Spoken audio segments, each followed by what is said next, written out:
Mukhang tapos na ang fairy tale marami sa atin. Matapos umamin ni For the Person na for the content lang daw yung sa kanila ni Leon. Video kasi dito, inamin niya na lahat na hindi daw sila nag-work. Mukha naman din, nakikita ko yung mga post na nagsosolo na din siya. Mukhang nagmo-moving on na sila. No? Hindi lang nila sinasabi win a word out para hindi masaktan agad yung fans. Siyempre, hindi mo sinisisi yung isa. Baka ginamit lang din siya or for the person ng content. Kasi, amin natin sa hindi, sikat si For the Person. No? And napakahirap din.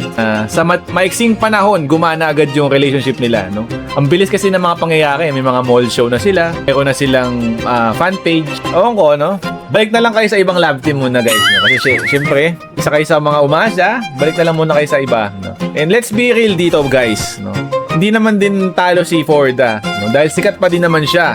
Kaya niya pa din naman mag-content. No? Hindi naman mawawala na lalaki sa mundo. So, si For the Person, kahit sabihin mo pang Ford na content lang yung ginawa nila at umasa siya at hindi daw nag-work, at the end of the day, may pera pa din siya, no? Yun ang importante doon. At kaya niya pa rin humanap na mas magandang lalaki, mas pogi, mas sikat, no? So, yun lang naman, guys. Kayo ba, ano reaction nyo nung nalaman yung sa sinabi ni Ford na wala daw silang something at content lang daw yun?